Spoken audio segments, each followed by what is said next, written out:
In the Bible, Pharaoh's daughter rescues baby Moses who's floating down the river in a basket. In Outlander, Roger gets to rescue a baby floating down the river in a basket. It turns out the boys are testing the baby to see if it has the devil in him, because it was born a dwarf. Roger is infuriated, and so he baptizes the baby right in front of them from the river water. The worst part is that one of the boys is the baby's own brother. Jamie tells Roger to round up all the boys and bring them to him before dinner time so they can have a talk. And while the boys deal with the reality of a dwarf in their community, Fergus is having his own difficult time. He sits down with Claire and explains what happened to a boy that was a dwarf when he was growing up in France in the brothel. He was terrorized, and he blames himself for that boy's death. Fergus has no shortage of guilt in this episode. He feels guilty that the baby is a dwarf, and he also thinks it's because he hurt Marsley while she was pregnant. Too bad they don't have modern science classes in the olden times. Fergus has also promised Marsley that he's going to stop drinking, and she's hopeful. Tom Christie shows up at Claire's office hopeful about his hand surgery, and he won't use the ether. Claire is very upset about this because it would make doing the surgery so much easier for everybody, but Tom patently refuses. And so Jamie stands there, puts his hand on his shoulder, and starts reading the Bible to him, because that's what Tom wanted.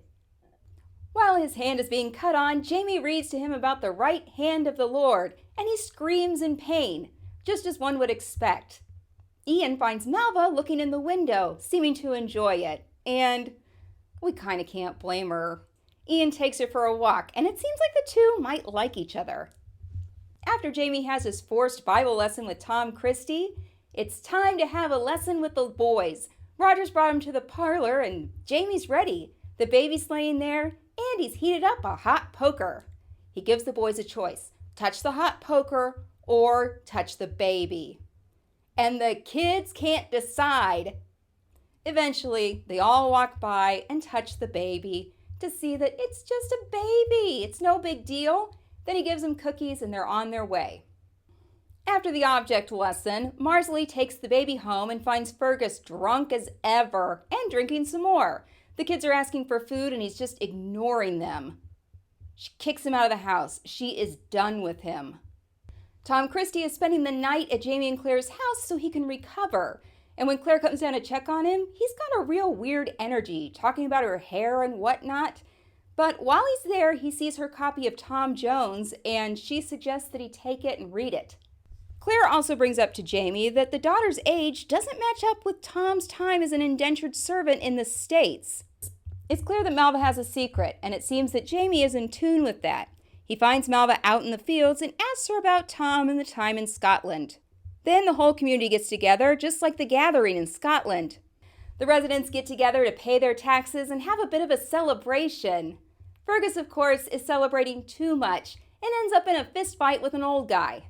Tom Christie doesn't enjoy it too much, leaves the copy of Tom Jones on Claire's desk with a note that says, "This is filth, I thought better of you." Then you see him finally giving his daughter the spanking he thought she deserved, because now his hand is healthy enough. He does seem to understand filth really well. The worst part of the episode happens at the end, when Fergus is just so distraught, he tries to kill himself. Jamie runs over, fights with him, and saves his life. And Fergus is just despondent. He doesn't think he deserves to live. It's awful. And Jamie tells him how much he loves him and how much he means to him. Jamie tells him it's you we need, not what you do.